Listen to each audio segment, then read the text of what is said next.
जय माता दी, जय माँ कामाख्या। हमारे भारत में बहुत सी परंपराएं चलती है, परिपाटी चलती है, प्रथाएं चलती है, मान्यताएं चलती है। शास्त्र में नहीं लिखा है, कहीं कहीं पर लिखा है, कहीं पर नहीं लिखा है, परंतु हम उनका पालन करते आ रहे हैं क्योंकि उनसे घर में सुख, समृद्धि, शांति रहती है। आज हम ऐसी ही दो परंपराओं के बारे में बात करेंगे और बहुत गहराई से बात करेंगे, क्योंकि हमारा उद्देश्य ही यही है कि हिंदू सनातन धर्म में जो बड़े बुजुर्ग, हमारे पितर कह लीजिए, दादा कह लीजिए, परदादा कह लीजिए, परम दादा कह लीजिए, या ऋषि मुनि कह लीजिए, हमारे गोत्र के देवता, जो ऐसी परंपराएं चला के गए हैं, परिपाटी चला के गए हैं, प्रथाएं चला के गए हैं, मान्यताएं चला के गए हैं, उनका हम आज तक अक्षरशः पालन करते हैं। उसका कारण आज हम खोजने का प्रयास करेंगे। अब हम दो प्रकार की आपको आज परंपराओं के बारे में चर्चा करेंगे। चोचक और भात देने की परंपरा के बारे में।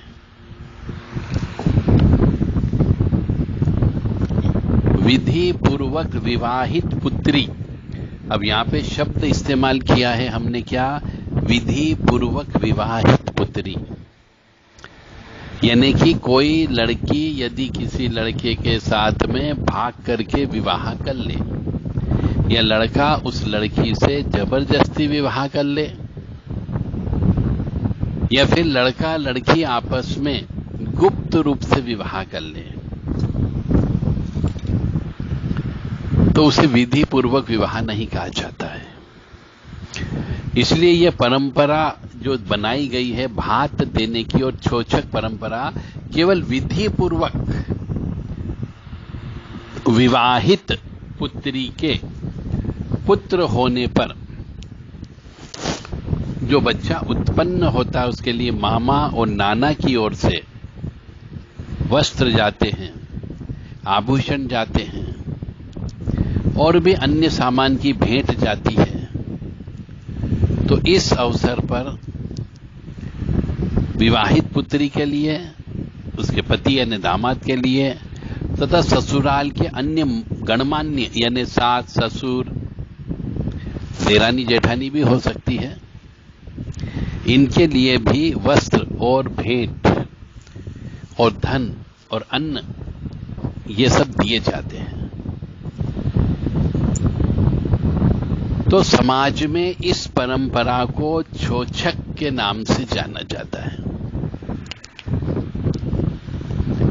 यह परंपरा जो है बच्चों के नामांकरण या नामकरण होता वाला है उस दिन पूरी की जाती है।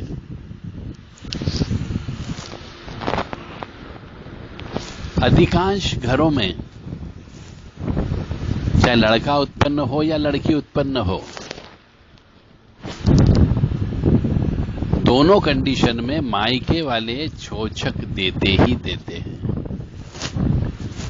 यानी मुंडन भी कह सकते हैं, नामांकरण भी कह सकते हैं, उस दिन ये व्यवस्था चलती है। ठीक इसी प्रकार की एक और परंपरा है कि पुत्री के बेटे या बेटी के विवाह के समय पर मामा या नाना की ओर से यह रस्म निभाई जाती है जिसे भात देना कहते हैं।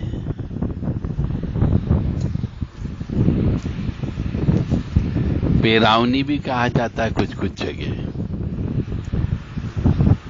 तो ये भात देने में कन्या के जो मामा नाना होते हैं, कन्या के लिए तो वस्त्र भी लाते हैं, आभूषण भी लाते हैं, कुछ नगद रकम भी देते हैं, ससुराल पक्ष के अन्य लोगों के लिए भी वस्त्र लाते हैं, कुछ भेंट आदि लाते हैं। इसी प्रकार भांजे की शादी में भी भात दिया जाता है। इस भात के अतिरिक्त मामा आदि भांजी या भांजे की शादी में और भी बहुत सारी रस्में होती है, वह निभाने के लिए जाते हैं। बहुत सी जगह, सब जगह अपनी अपनी परंपरा है विवाह की, कि भांजी को कुंडल पहनाना है, बारात आने के पहले की रात्रि में 4 बजे कन्या को स्नान कराना है। और ये परंपरा क्यों बनाई गई है? ये परंपरा शास्त्र में इसलिए बनाई गई कि इसके मूल रहस्य में यदि हम जाते हैं तो मूल रहस्य बोलता है कि पिता की संपत्ति में से पुत्री को हिस्सा देने की भावना इसका प्रधान कारण है। विवाह तो हमने कर दिया, उसके बच्चे भी पैदा हो गए, बच्चे विवाह लायक हो गए, तो जो पिता की संपत्ति होती है उसमें भी लड़कियों का हक रहता है। आजकल तो कानून बन गया, परंतु पुराने जमाने में कानून नहीं था, तो इस तरीके से पिता की संपत्ति में से कुछ हिस्सा पुत्रियों को और उसके परिवार वालों को दिया जाता था। तो पुरुष प्रधान भारतीय समाज में एक लंबे समय तक पिता की संपत्ति पर पुत्र का अधिकार माना जाता है। कन्या का विवाह कम उम्र में कर दिए जाने के कारण उसका जीवन व्यापन का भार पति पर होता है।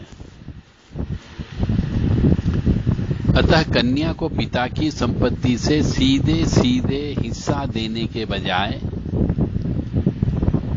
विवाह में धन लगाने का पिता और भाइयों का कर्तव्य निर्धारित किया गया।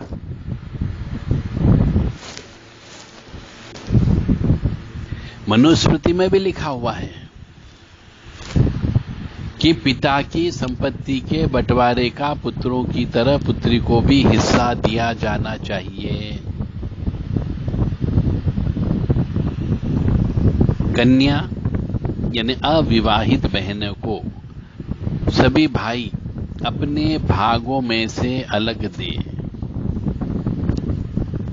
यानी कि जो भाई बहन के विवाह के लिए अपने धन का चौथा भाग नहीं देते हैं वे पतित कहलाते हैं। पतित का मतलब हो गया गिरे हुए नीच इंसान कहलाते हैं। इसलिए सभी भाइयों को पिता से, दादा से प्राप्त संपत्ति में से 1/4 भाग अपनी बहनों को देना चाहिए, ऐसा शास्त्र कहता है। तो बहन की कुमारी कन्याओं के लिए भी भाइयों द्वारा दिल से प्रीतिपूर्वक, प्रेम पूर्वक धन भाग देने की बात यहां पर मनुस्मृति में कही गई है।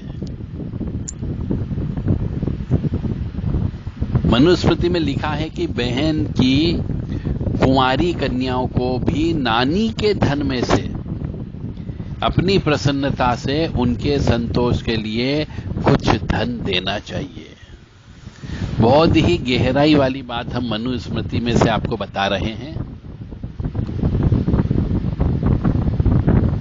और जैसा कि हम सभी जानते हैं, पहले पुराने जमाने में बाल्य अवस्था में ही विवाह हो जाता था। कन्या का विवाह बहुत छोटी उम्र में कर देते थे और अधिकांश परिवारों में जब तक पिता की संपत्ति का बंटवारा नहीं होता था उसके पहले ही हो जाता था।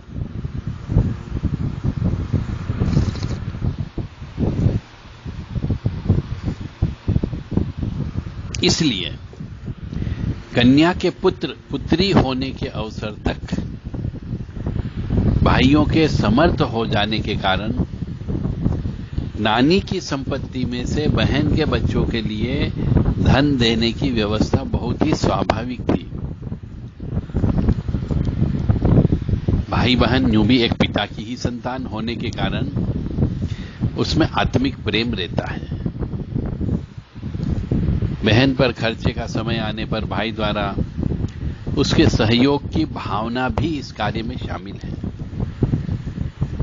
विवाह हो गया जहां पे अधिक खर्च होता है, बहन अपने आप को अकेला न समझे,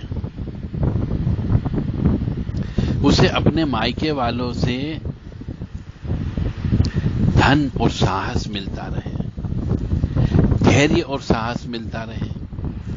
इसी भावना से हमारे बड़े बुजुर्ग और ऋषि मुनियों ने ये भात और छोछक की परंपरा पुराने समय से बनाई है, जो अभी तक चली आ रही है।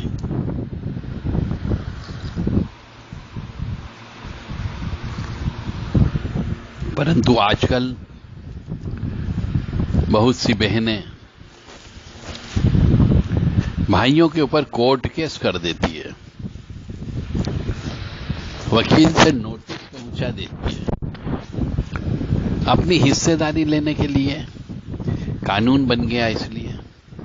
तो ऐसी बहनें भाइयों से शत्रुता उत्पन्न कर लेती है और भाई के बच्चों से भी शत्रुता उत्पन्न हो जाती, मतलब बुआ के वहां आना जाना बंद कर देते हैं, बुआ से संबंध तोड़ लेते हैं, क्योंकि उसके भाई के बच्चे बड़े हो चुके होते हैं। और जब बहन इस प्रकार से अपने भाई से अपने पिता की संपत्ति में कोर्ट कचहरी के माध्यम से हक जता करके वो संपत्ति लेती है, तो दोनों के बीच में विद्वेष की भावना उत्पन्न हो जाती है और यहीं पर ही तंत्र मंत्र, काला जादू, मूठ करनी और मारण प्रयोग का कार्य चालू हो जाता है। तो इतना बड़ा मुझे बताने के पीछे का कारण धन, संपत्ति, जमीन जायदाद नहीं है, तंत्र विद्या का कारण मैं आपके सामने बता रहा हूं कि आज के जमाने में जो तंत्र विद्या हो रही है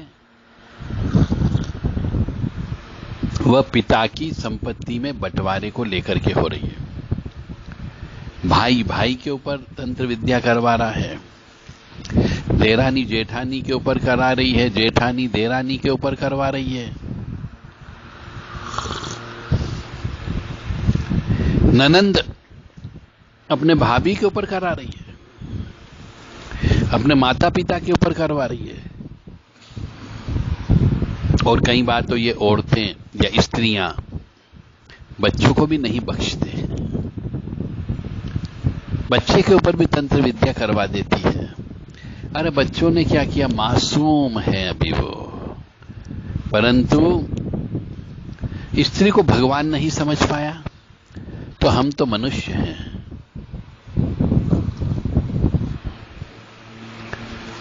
इसलिए जो परंपरा बनाई उन परंपरा का पालन करें, भाई और बहन भी उन परंपराओं का अंतर्गत ही, भाई जो श्रद्धा से दे उसे स्वीकार करे, तो यह संयुक्त हिंदू परिवार चलता रहेगा।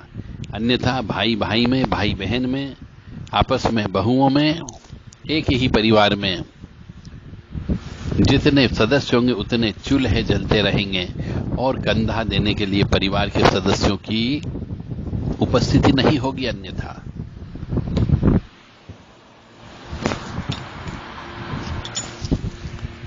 इसलिए मेरा सभी परिवारजनों से विनम्र निवेदन है कि बहन का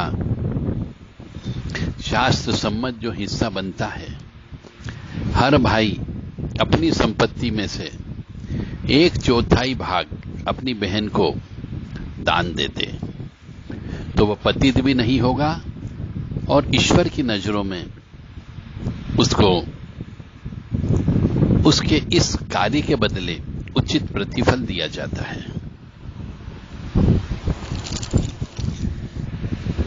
अन्यथा भाई को कष्ट की प्राप्ति होती, पतित होता है, वो नीचा गिर जाता है, पाप कर्म होता है और जिसकी वजह से उसे कष्ट होता है। फिर महिलाएं और पुरुष ये बोलते हैं हमने तो पाप कर्म नहीं किया, फिर भगवान हमें सजा क्यों दे रहा है?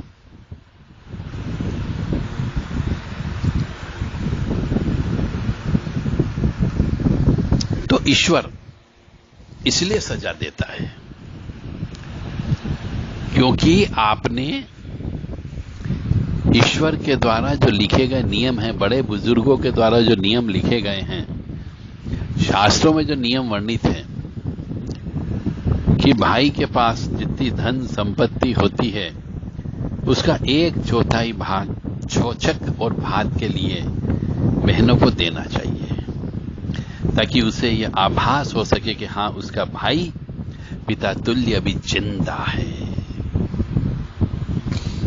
और भाई भाई में प्रेम संबंध रहेगा, शत्रुता नहीं रहेगी तो तंत्र विद्या भी नहीं होगी। परंतु आज के जमाने में, इस कलयुग में, तंत्र विद्या बहुत ज्यादा फैल गई है और फैल रही है। तो मेरा सबसे विनम्र निवेदन है कि तांत्रिक लोगों से बच करके रहें, तंत्र से बच करके रहें। कोई भी ऐसा संकेत आपको मिलता हो तंत्र से संबंधित तो तुरंत ज्यादा दिन न होने दे और इलाज करवा लें, क्योंकि तंत्र जितना ज्यादा पुराना होता जाता है वह अपनी जड़ें मजबूत करता जाता है और शरीर को, मन को डैमेज करता जाता है और आपको बीमारियां देना प्रारंभ कर देगा। इसीलिए हमारे द्वारा तंत्र की काट कैसे करें, इसके ऊपर हर महीने किसी न किसी शहर में प्रशिक्षण रखा जाता है। तो आइए तंत्र सीखिए कि कैसे काटा जाता है। हम तंत्र करना नहीं सिखा रहे हैं, तंत्र की काट करना सिखा रहे हैं, ताकि आप सुरक्षित रह सके, आपके बच्चे सुरक्षित रह सके और परिवार में खुशहाल का माहौल रह सके। अन्यथा किसी स्त्री का गर्भ बांध दिया जाता है, किसी पुरुष का लिंग बांध दिया जाता है, किसी के बच्चे ही पैदा नहीं होने देते हैं, किसी को मानसिक पागलपन की बीमारी हो जाती है, किसी को शमशान, मरघट, मसान दिखाई देने लग जाता है, किसी को बुरे बुरे सपने आने लगते हैं, किसी को जलती हुई चिता नजर आती है तो किसी को शव यात्रा नजर आती है, किसी को हड्डी नजर आती है तो किसी को मुर्गे की बलि नजर आती है, किसी को खून नजर आता है। इसका अर्थ क्या? सपने क्यों आते हैं और आते तो इतने डरावने? ये सब तंत्र विद्या का खेल होता है, मानो या न मानो। तंत्र एक तलवार है जिससे मनुष्य को निपटाया जा सकता है, मारा जा सकता है, काटा जा सकता है और इसी तलवार से किसी परिवार की रक्षा भी की जा सकती है। अब आपको चलाते आना चाहिए कि आप रक्षा के लिए ये तलवार चलाना सीखना चाहते हैं कि किसी को मारने के लिए ये तलवार चलाना सीखना चाहते हैं। तंत्र नामक तलवार, यह आपके ऊपर निर्भर करता है, परंतु हम तलवार चलाना किसी को काटने के लिए नहीं सिखाते हैं, किसी को बचाने के लिए या अपने आप को बचाने के लिए तलवार कैसे चलाई जाती है, तंत्र कैसे काटा जाता है, तंत्र कैसे उतारा जाता है, वो सिखाते हैं। तो महामाया से हम निवेदन करेंगे कि वह आपको सद्बुद्धि प्रदान करें और सत्कर्म करने के लिए आपको प्रेरित करते रहे। पिछले जन्म के पापों को, कष्टों को, दुख को, परेशानियों को समर्पण भाव से स्वीकार करिए कि हाँ, मैंने पाप कर्म किया। रोइए मत, दिल की धड़कनें भी तेज मत करिए। जो होना है वह तो होगा। अब आपकी इच्छा है कि आप उसको कितना टाल सकते हो।